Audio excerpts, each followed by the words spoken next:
नमस्कार, जम्मू संवाद देख रहे हैं आप और मैं हूं ललित खजूरिया। हमारे साथ पूर्व एमएलसी और नेशनल कॉन्फ्रेंस के नेता सुरेंद्र चौधरी जी हमारे साथ हैं। सीधा उन्हीं से बात करेंगे। सर, मौजूदा दौर को किस तरह से देख रहे हैं?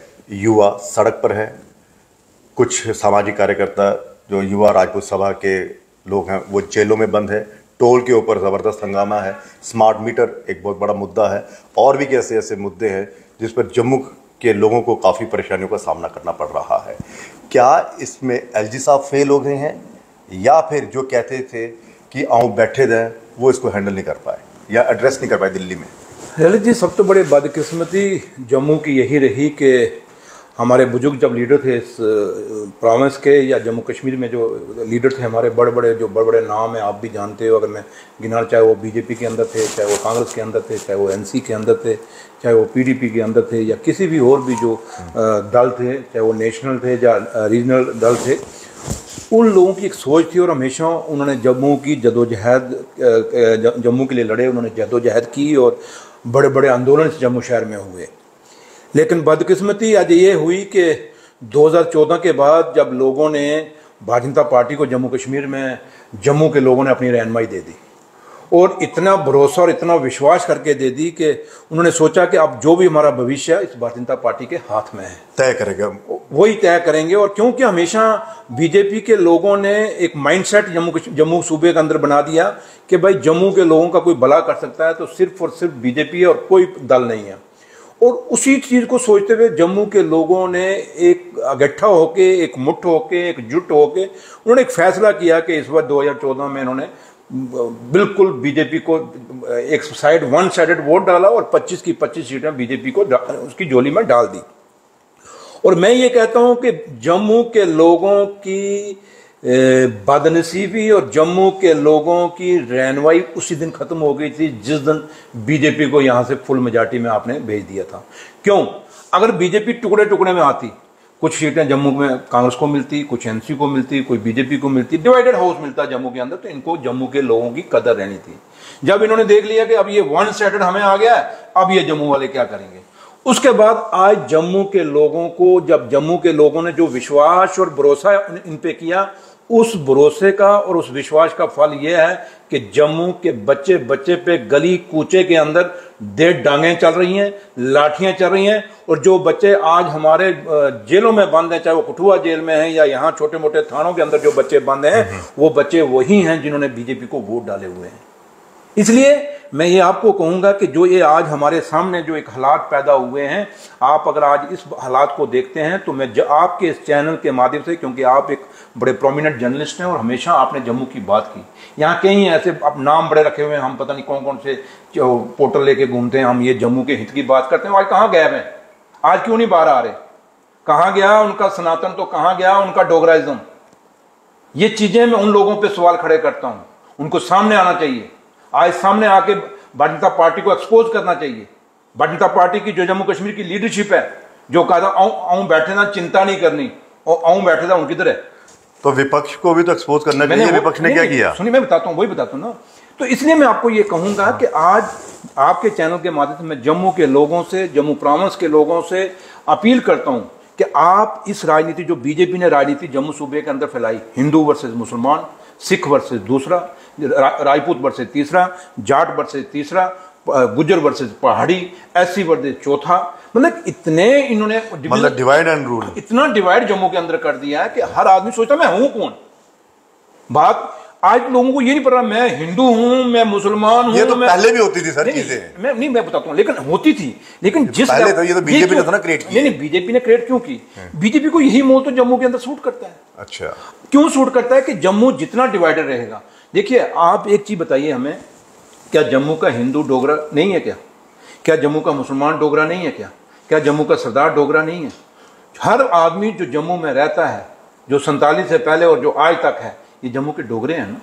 हम आज बीजेपी के आने से ये होगा कि लोगों को अपनी पहचान ढूंढनी पड़ेगी, हम डोगरे हैं या नहीं है, क्योंकि हालात ऐसे पैदा हो गए। इन्होंने डिवाइड इतना कर दिया, इन्होंने सेम जो हमारे अंग्रेजों का रूल था डिवाइड एंड रूल, वही डिवाइड एंड रूल जम्मू के अंदर। तो ये जो इतना आज जो बंद रहा और टोल को लेकर जो लड़ाई हो रही है, स्मार्ट मीटर्स को लेकर लड़ाई हो रही है, एनसी का क्या स्टैंड है? आप ही के आपके नेता भी तो नहीं ना दिख रहे इन चीज़ों पे? नहीं, आज क्यों नहीं दिख रहे आपको? सड़कों में नेशनल कॉन्फ्रेंस नहीं दिख रही? कल भी सलोत्रा साहब वगैरह जो उनकी लीडरशिप है वो दिन दिखी। परसों भी हमारा जो यूथ था वो लोग वहाँ पे आपको नहीं दिखे क्या?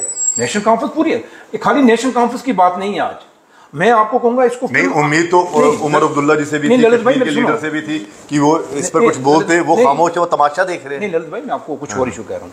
देखिए, हम अगर आज इसी में पड़ जाएंगे ना कि हम कहेंगे फलाना नहीं बोल रहा, फलाना नहीं, पार्टी को मैं पार्टी की बात भी कर रहा हूँ। हमें आज पार्टियों की बात नहीं कर, क्योंकि जम्मू याद आ रहा ना उनको, इसलिए नहीं, जम्मू की बात नहीं है। बात यह है कि जैसे आप और हम हैं, हम जम्मू के रहने वाले हैं। हम जम्मू की जो आज की हीट है इसको देख रहे हैं। आज जम्मू की लीडरशिप की हालत क्या है आपके सामने? जो बोलेगा उसको अंदर ठोक देंगे, जो इनके खिलाफ जाएगा उसके खिलाफ कोई उसके ऊपर। आप भी तो बोले हैं, तो बोलो तो मेरे कितना कोई बर्दाश्त कर रहा हूँ, इसलिए ये बोलने छोड़िए। ये मैं आपको कहूँ ना कि आज भारतीय जनता पार्टी ने जम्मू खासकर जम्मू कश्मीर तो है ही है, लेकिन जम्मू के अंदर सियासत को इतना नीचे गिरा दिया है कि आज सियासत तो है ही नहीं। हमने वो लीडर देखे हैं, जब मैंने आंदोलन किया था जम्मू शहर के, आपको याद होगा 95-96 जम्मू एग्रीकल्चर यूनिवर्सिटी का, पंडित त्रिलोचन दास साहब, पंडित मंगतराम शर्मा साहब, अपना बाबू परमानंद जी, आपके सामने अपना क्या नाम है इनका, मदना शर्मा, सरदार हरबंस सिंह, मतलब मैं अगर नाम, मास्टर बेलीराम जी, छजूराम भगत जी, मतलब हमने ये लोग देखे हुए, अपनी नज़रों में देखे हुए। बेशक उसमें बुजुर्ग थे, हम यंग एज में थे, बिल्कुल टीन एज में थे, तो ये लोग उसमें बुजुर्ग थे हमारे। इन लोगों को हमने देखा हुआ। पंडित त्रिलोचन दास आयरन मैन ऑफ जम्मू बोलते थे उसको। प्रोफेसर भीम सिंह, शेरे डुगर कहा गया उसको, शेरे डोगरा कहा गया, परेड के अंदर कहा था ना। इसलिए मैंने कहा ना, अगर हमने वो लीडर देखे हुए, प्रोफेसर चमनलाल गुप्ता, आपने लाला शिवचंद्र गुप्ता जी, दयाकृष्ण कोतवाल साहब, मतलब मैंने कहा ना कि बीजेपी के अंदर, कांग्रेस के अंदर, एनसी के अंदर हमने अलग अलग तरह की वो लीडरशिप देखी है। ललित जी, आपने देखी है, जो आज हमारे बच्चे इन्होंने नहीं देखी, बट हमने देखी है। उन लीडरों के सामने जब बैठते थे, उठ के जब बात करते थे तो मजा आता था, कुछ सीख के उठते थे। आज मुझे बताओ, जो बीजेपी की लीडरशिप है जम्मू के अंदर, बैठे ना, चिंता नहीं करने, अगर उसके पास बैठ जाओ आपकी जायदाद जो है वो भी गुम हो जाएगी।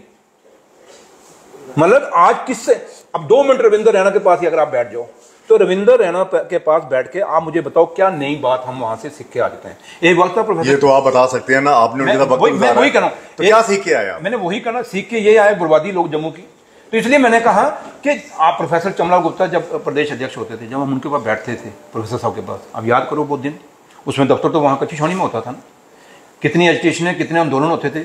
यहीं इसी जम्मू शहर के अंदर जब कोई आंदोलन होता था, कोई लाठीचार्ज नहीं होता था, नेगोशिएशन होती थी। चलिए आज के दौर की बात, एक मिनट बताता हूँ। यही बीजेपी सड़कों पे उतरती थी, प्रोटेस्ट करती थी, पत्थर भी मारती थी, डांगे भी मारती थी, लोगों की गाड़ियां भी तोड़ती थी। क्या एक भी बीजेपी के किसी वर्कर के ऊपर, उसमें भी तो सरकारें थी, क्या कभी उन्होंने लाठीचार्ज की? जिस टोल प्लाजा की बात आप कर रहे हो बार बार, सरोवर वाली की, आपको याद होगा चंद्र प्रकाश गंगा साहब ने वहां आंदोलन खड़ा किया था, सरकार उनकी नहीं थी, उन्होंने वो टोल प्लाजा बनने लगा था, उखाड़ के फेंक दिया था। तो जनाब जे अगर उस समय इन लीडरों को अंदर ठोका होता ना बीजेपी को, जैसे आज आपने युवा रायपुर सभा के अंदर किए हैं, इन गरीबों को, बेचारे छोटे छोटे बच्चों को, जिनकी अभी उनको क्या पता क्या क्या होगा, इन बीजेपी के लोगों को उस समय अगर अंदर किया होता ना, जेलों में डाला होता ना उस समय की सरकार ने, इनको पता होता जेलें क्या होती हैं, थाने क्या होते हैं, हवालात क्या होती है, जब मच्छर और मक्खियां वहां इनको खाती और पेशाब अंदर करते, तब पता लगा हवालात क्या होती है। इसलिए इनके ऊपर उस समय की सरकारों ने कभी जाति नहीं की, जो जाति आज ये हमारे नौजवान बच्चों पे कर रहे हैं। मुझे बताएं क्या उन बच्चों का कसूर है? वो क्या कह रहे हैं? भारत माता की जय, वंदे मातरम, हिंदुस्तान जिंदाबाद, क्या कह रहे हैं? अपने हकों की लड़ाई। ये टोल प्लाजा की खाली जंग नहीं है ललित भाई, ये जंग, टोल प्लाजा तो सिर्फ एक अंगड़ाई है जनाब, आगे बड़ी लंबी लड़ाई है जम्मू के लोगों की। आप मुझे बताएं बेरोजगारी का क्या हाल है जम्मू के अंदर? घर घर में बच्चे, 30,000 नौकरियां दे दी जम्मू कश्मीर के युवाओं को। कौन कह रहा है? ये तो नित्यानंद राय जी कह रहे थे, जो एमओएस गृह मंत्री, उनको क्या पता है संसद में बोला है। देखो वो जो बोलते हैं ना दिल्ली में से जो बोलते हैं ना, उनको नहीं, एलजी साहब ने भी कहा, नहीं एलजी साहब बेचारे ठीक है, एलजी साहब बोलते हैं, अच्छी बात है, क्योंकि है तो बीजेपी के, उनको जो दिल्ली वाले वहां से लिख के देते हैं कि जनाब ये जाके, एलजी साहब बीजेपी के, और क्या है, तो फिर इनको रविंदर रैना ने अपने मुंह से एक बार कहा था, याद करो जनाब सुंदरबनी डाक बंगले, तो फिर क्या नहीं, तो फिर हम क्या बोले? बीजेपी वाले एलजी साहब, मनोज सिन्हा। ललित भाई आप बड़े सीनियर जर्नलिस्ट हो, आप सब जानते हो, मेरे मुंह में मत डालो, मैं बताता हूँ ना क्या है। आज जम्मू कश्मीर क्या स्टेट है? यूटी है, यूटी है जनाब। तो यूटी किसके अंडर होती ये है? तो इतिहास में पहली बार हुआ कि स्टेट की यूटी बना दी। चलो छोड़ो ना, जो इन्होंने किया वो तो है इलीगल है, वो तो सुप्रीम कोर्ट में हियरिंग चल रही है। मुझे बताओ कि यूटी किसके अंडर होती है? गृह मंत्री साहब। गृह मंत्री। तो गृह मंत्री सरकार किसकी है दिल्ली में? गृह मंत्री तो एलजी साहब किसके सुबार्डिनेट हुए? अमित शाह जी के। तो एलजी साहब किसके सुबार्डिनेट हुए? अब आपका लड़का जो रिपोर्टर होगा जनाब, वो ललित शर्मा साहब की बात सुनेगा या सुरेंद्र चौधरी की सुनेगा? आप जो कहोगे आपकी डायरेक्शन सुनेगा ना। तो इसलिए एलजी साहब ने वही करना है जो ऊपर से दिल्ली से उनको हुक्म है। ये तो यहां बीजेपी वाले खामखा अपनी नलायकी जो है एलजी साहब के ऊपर डाल रहे हैं। लेकिन बात तो वही, ये गए थे ना परसों, वहां बीजेपी के लोग गए थे ना, लीडर, बड़े बड़े लीडर गए थे, कह रहे हैं कि बहुत ज्यादा गहमा गहमी हो गई, एनएचआई के अधिकारियों के साथ तू मैं हो गई, बड़ा कुछ हुआ। क्या हुआ मुझे बताओ? सिंपल है, दुनिया जानती है, प्रेस जानती है, सोशल मीडिया का जमाना है जनाब। ये चार लोग गए, ललित गडकरी साहब ने, नितिन गडकरी साहब ने वहां पे इनको मीटिंग बुलाई, वहां चेयरमैन नेशनल हाईवे अथॉरिटी का आ गया, उसने माना ही नहीं। वहां एमपी बैठा हुआ था बीच में, माना ही नहीं उसने। उन्हें कहा नहीं हम कैसे करते हैं। मेरे भाई मुझे बताओ, ये टेंडर हुआ है, एक टेंडर की टर्म्स एंड कंडीशंस होती हैं, ये कैसे हटा सकते हैं? अगर ये हटाते हैं वो कोर्ट में नहीं जाएगा क्या? वो कोर्ट में जाके वापस आएगा। इसलिए मैंने कहा ना, ये जो माहौल है, ये बीजेपी के लोग जलेबी की तरह उलझा दिया है। उलझा दिया इन्होंने। देखिए बात सही है, जम्मू के लोगों के साथ भेदभाव है। नितिन गडकरी साहब ने on the floor of the house parliament ने कहा कि 60 किलोमीटर के अंदर कोई टोल प्लाजा नहीं होना चाहिए। तो मेरे बताएं भाई, ये निगरोटे वाला और इसके में कितना डिस्टेंस है? एक और सवाल है सर। अच्छा नहीं सुने ना, आपको याद होगा बीजेपी का हमेशा आंदोलन रहा कि लखनपुर का टोल प्लाजा हम उखाड़ के फेंकेंगे। जनाब उखड़ गया क्या? आज क्या पर्ची वहां नहीं कट रही क्या? नहीं, वो पहले स्टेट में जाता था सारा रेवेन्यू, अब वो केंद्र में यार। जनाब नाक इधर से पकड़ा या इधर से पकड़ा तो नाक है, जा तो उधर ही रहा ना जो कुछ जा रहा है। तो मेरा कहने का मतलब ललित भाई एक है कि ये आज जो मुद्दा है जम्मू के अंदर, जम्मू खाली टोल प्लाजा नहीं। एक और मैं टोल प्लाजा की बात करता हूँ। आपको लगता है कि संसद में झूठ बोला जाता है? क्योंकि सांसद साहब जो जुगल किशोर जी हैं, वो ये कह रहे हैं कि मेट्रो यहाँ पे हमने तैयार हो गई, वहां पर पहुंचने वाली। एक चीज ये, दूसरा ये है कि इनको 4 साल के बाद ये इनको याद आ रहा है कि ये टोल प्लाजा जो है इलीगल है। अगर 4 सालों से ये इलीगल चल रहा है तो इन 4 सालों में पार्लियामेंट में कितने सेशंस हुए हैं, इन्होंने वो बात क्यों नहीं उठाई? ये मैं आपसे जानना चाहता हूं। क्या मजबूरी होती है? पार्लियामेंट में जो बातें बोली जाती हैं वो ये कहते हैं, मैं पीछे सुन रहा था कि जम्मू कश्मीर के गाँव जो हैं सारे गाँव के अंदर फ्लैश में बन गई हैं।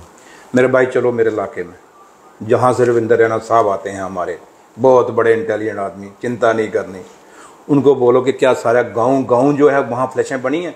जनाब अगर आज भी इन्वेस्टिगेशन हो जाए, होंगी इन्वेस्टिगेशन। ये अफसर मत सोचें कि हमेशा सरकारें ये बीजेपी की रहेंगी और बच के रहेंगी। जिस दिन सरकारें बदली, हिसाब किताब होगा इन अफसरों का भी। सुनिए मेरी बात। मतलब अफसरों पर भी प्रेशर है क्या इनका? मैं बता रहा हूँ आपको, जो डाटा जा रहा है मेरे भाई, मैं ग्रास रूट वर्कर हूँ, मैं ऊपर से किसी वेव से टपका हुआ आदमी नहीं हूँ। मैं जब कोई बात कहता हूं तो फैक्ट से कहता हूं, और आ जाए मेरी डिबेट में, मेरे सामने आमने सामने हम डाटा पेश करेंगे। जनाब जितने डाटे हैं, चलिए वहां पंचायतों के अंदर, यहां गांव में आप जाइए, पंचायतों के अंदर पूछिए, वहां जो रिकॉर्ड उन्होंने डीसीओ ने सबमिट किया कि किसी भी पंचायत को कोट कर लीजिए, आप कहिए फलाना पंचायत है, इसमें डीसीओ ने क्या रिपोर्ट दी है, कितने फ्लैशें बनी हैं और वहां ग्राउंड में कितनी फ्लैशें हैं। यहाँ हालत यह है जनाब, जिनकी ट्रिपल स्टोरी मकान है, एक्स सर्विसमैन है, उनकी फ्लैशों के पैसे निकल गए। जिनके गरीब थे, जिनकी फ्लैशें बननी चाहिए थी, मतलब घोटाला, इसका मतलब ऑर्गेनाइज्ड तरीके से घोटाला, बहुत बड़ा घोटाला, बहुत बड़ा घोटाला है। कहाँ घोटाला नहीं है जनाब? मुझे बताएं कि यहाँ यही रविंद्र रैना साहब कहता था, यही बीजेपी कहती थी कि ना खाएंगे ना खाने देंगे। मुझे बताओ कौन सा डिपार्टमेंट है, चाहे पीडब्ल्यूडी है, रूरल डेवलपमेंट है, चाहे वो आपका सोशल वेलफेयर है, चाहे आपका ये अपना क्या नाम है इसका, मतलब रेवेन्यू है, कौन सा डिपार्टमेंट है जहां आप पैसा दिए बगैर कोई काम कर सकते हैं? तो इतने आपके पास अगर ये सब कुछ है तो बाहर क्यों नहीं ला रहे आप लोग? क्या लाएं बाहर? सुनेगा कौन? अन्ना पिए कुत्ती चटे, क्या करोगे? किसके आगे रोओगे? किसके आगे रोना रोओगे? कौन जाके ठीक है हम कहते हैं देते हैं फलानी एजेंसी को देते हैं आपको, तो रोज एजेंसी आप देख ही रहे, जो बोलेगा उसके घर में पहुंच जाएंगे। तो मुझे बताओ ना आप किस, तो फिर ये जो आपके सामने एग्जांपल बैठी है, भुगत रही है, फिर आप मुझे कहते हो कि जनाब आप उसको बाहर क्यों नहीं लाते? क्या बाहर लाएं? किसके पास लाएं? किसको? फिर आप डर गए क्या? डरना सुरेंद्र चौधरी डरेगा इधर जाएगा जो, और मैं आप मुझे छोड़ो, रहने दो इस बात को, वक्त बताएगा। जनाब हम डरने वालों से हम कहते हैं, बीजेपी कहती है 50 पार, मैं कहता हूं अगर आप में दम, आप 50 पार नहीं, आप 90 पार हो जाओ, 90 की 90 सीटें आप ले जाओ, मेरे भाई इलेक्शन तक कराओ, एक बार इलेक्शन करा दो। मजा आ जाएगा। ये पुत्र अगर लखनपुर पार न टपके। अच्छा सर, एक और चीज मैं आपसे समझना चाहूंगा,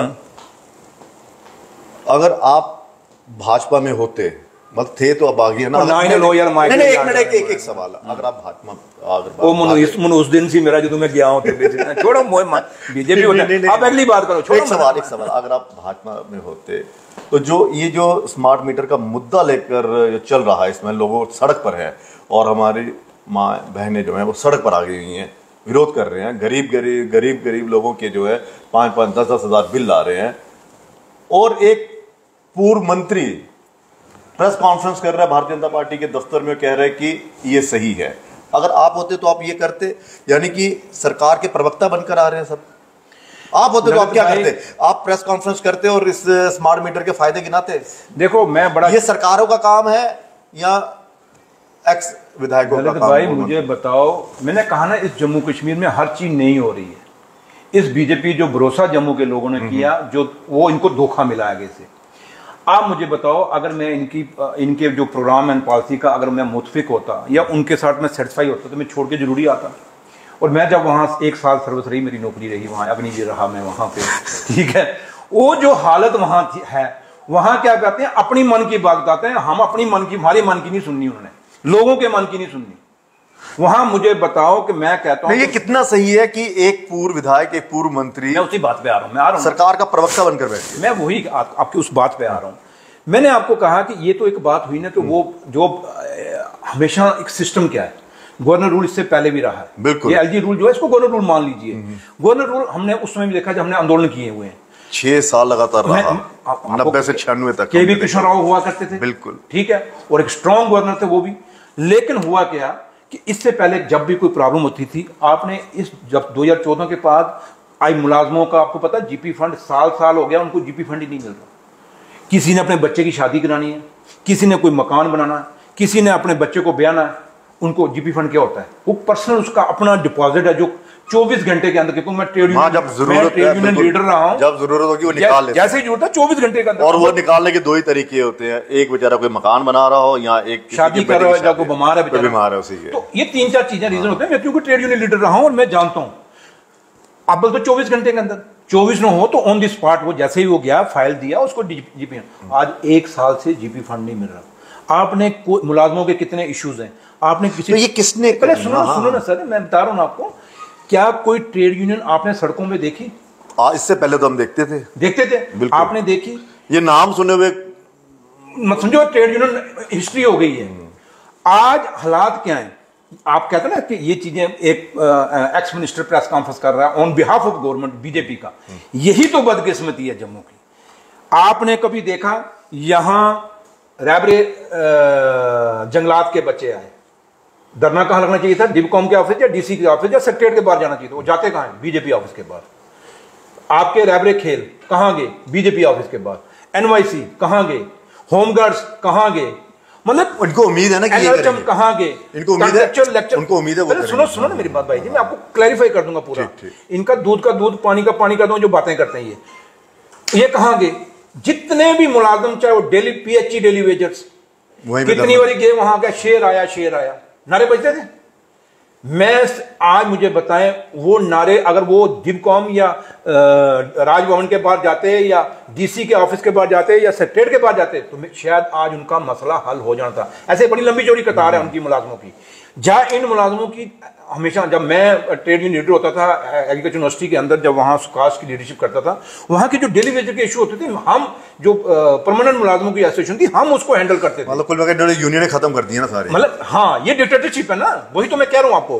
तो इसलिए ये जो सिस्टम है बीजेपी के दौर में, ये माहौल ऐसा बन गया कि हर चीज तो वहां उन्होंने बिठाया हुआ, हमारे चिंता नहीं करनी, वो पता नहीं झूठा दी बड़ी फंड है, तोबा। तो क्या इससे बीजेपी को नुकसान नहीं हो रहा?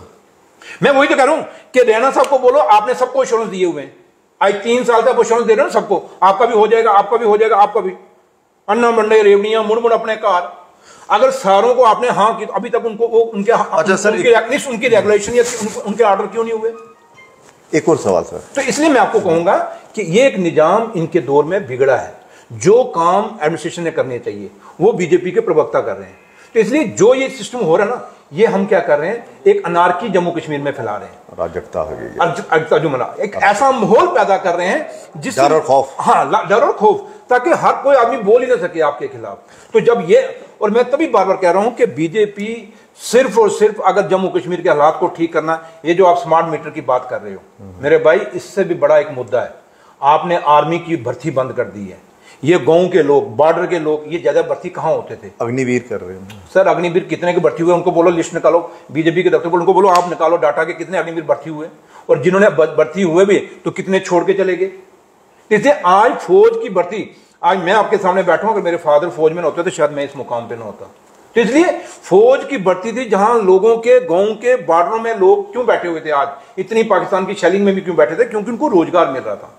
आज आप देखें कितने गांव के लोग, बॉर्डर के लोग उठ के जम्मू शहर में वो फ्रस्ट्रेट हैं। स्मार्ट मीटर की बात कर, मैंने वही कहा ना, स्मार्ट मीटर एक ऐसा इशू है। आपको ये कहते हैं, मैंने पीछे गवर्नमेंट का बयान सुना, उन्होंने कहा स्मार्ट मीटर जो है ये लगेंगे तो आपको 1 सेकंड भी लाइट बंद नहीं होगी। आपको याद होगा ललित जी, जब दूसरे मीटर लगे थे तो उस समय भी तो कहा था डिजिटल मीटर कि 24/7 आपको लाइट मिलेगी, और केबलिंग भी होगी थी पूरी, सब कुछ हो गया, कुंडी लगेगी। मैं बताता हूं, आप मुझे बताओ, सबसे पहले बेसिक हम एग्रीकल्चर अपना ये बिजली वाले डिपार्टमेंट से एक सवाल पूछना चाहते हैं। आपने जब केबलिंग की, कितनी तारें खुली, वो तारें कहां गई? कहीं ऑप्शन हुई? ये तो ये भी नहीं पता किसी को कहां गई, ये सवाल है, ये बहुत बड़ा सवाल है। ये पूछिए बीजेपी के लोगों को, क्योंकि इनके इसका मिनिस्टर, पीडीडी के मिनिस्टर कौन रहे? बीजेपी के रहे।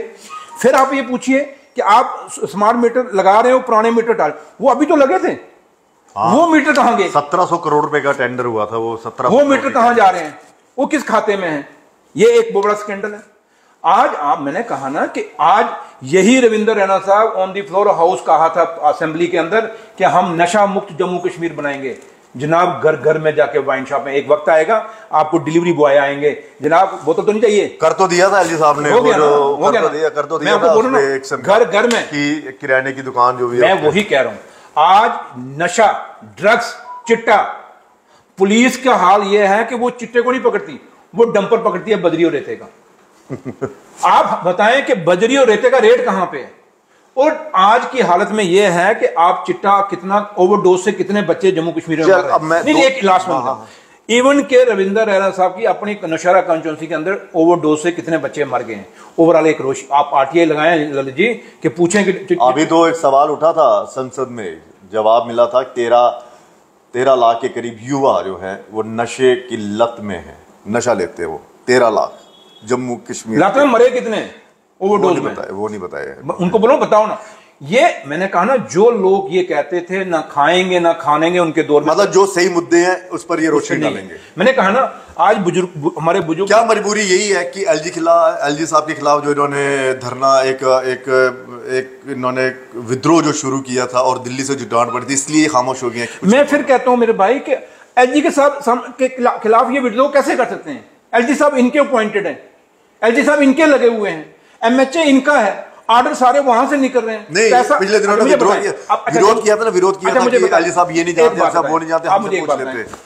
आप एक सीनियर जर्नलिस्ट हैं, मैं भी एक लेजिस्लेटर रहा हूं। बीजेपी अपना जम्मू कश्मीर का जो प्लान है, फाइनेंशियल प्लान है, जो ये कहां से पास होता है? जो पैसा आता है, खर्चा खुर्चा सारा कुछ कहां से पास होता है? वहीं से होता है, दिल्ली से होता है। एलजी साहब पास करता है या दिल्ली वाले पास करते हैं? दिल्ली वाले। तो मुझे बताएं कौन जिम्मेवार हुआ?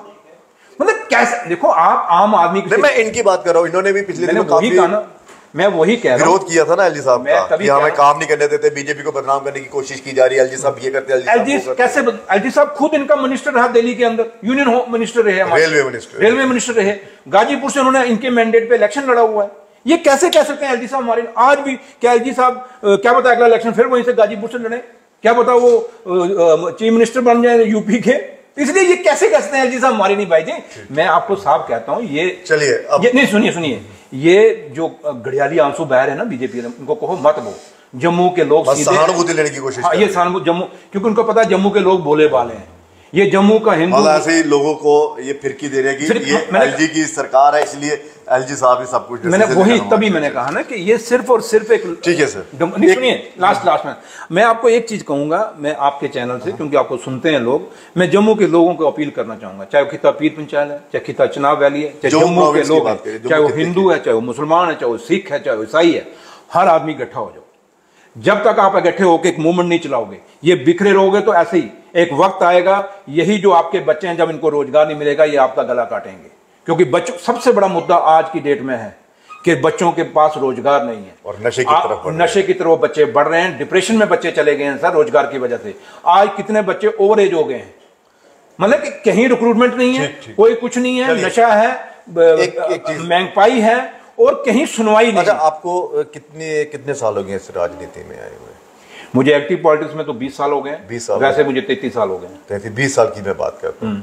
इन 20 सालों में क्या कभी आपने वो प्रेस कॉन्फ्रेंस ऐसी देखी है कि यहाँ पर डिवकॉम जनता के मुद्दों को लेकर प्रेस कॉन्फ्रेंस कर रहे हैं और उसके साथ एडीजीपी मतलब जो भी होगा, अभी तो मुकेश सिंह जी वो उनके साथ बैठे हैं यूनिफॉर्म में, ये क्या संकेत देता है सर? ललित भाई, एक बात है, अगर आप इस बात को अगर एक विदाउट एज ए पॉलिटिशियन नहीं, एज ए कॉमन मैन अगर मेरे से पूछते हैं, मैं तभी बता रहा हूँ कि आज की डेट में जो बात वो कह के गए हैं प्रेस कॉन्फ्रेंस में, वो क्या कह के गए? वो तो लोगों को डरा के और धमका के गए। उन्होंने कहा हमने ये लगाने ही लगाने, और पुलिस को इसलिए साथ रख लिया था। तो पुलिस को इसलिए उठाएगी, अगर आप आगे से बोलोगे चूं करोगे तो इधर से चढ़ा करा देंगे। पुलिस को बिठाने का क्या बात? देखिए, ये डिक्टेटरशिप है। जम्मू कश्मीर में आज जंगल राज है, किसी नाम कहते थे बिहार में जंगल राज है, लेकिन आज जम्मू कश्मीर में इस बीजेपी के कारण, भारतीय जनता पार्टी के कारण यहां पे जंगल राज है, यहां डिक्टेटरशिप है। डेमोक्रेसी का नामो निशान नहीं है, डेमोक्रेसी कहीं नहीं है। सिर्फ और सिर्फ है, अगर कोई सीनियर लीडर बोलता है तो उसके ऊपर केस करते हैं। अगर जो एलिगेशन हम लगाते हैं वही कोई आम आदमी लगाएगा ना, उस पर कुछ नहीं करेंगे। हम बोलेंगे तो फट हमारे पीछे हो जाएंगे। क्यों? इनको पता है कि बड़े लीडर की आवाज दूर तक सुनी जाएगी और दूर तक इसका असर जाएगा। तो छोटे को उनको पता है थोड़े बहुत जाएगा तो लोग इतना ध्यान। अच्छा, 5 करोड़ कर लिए इकट्ठे, किस चीज के? देना भी तो है। किसको?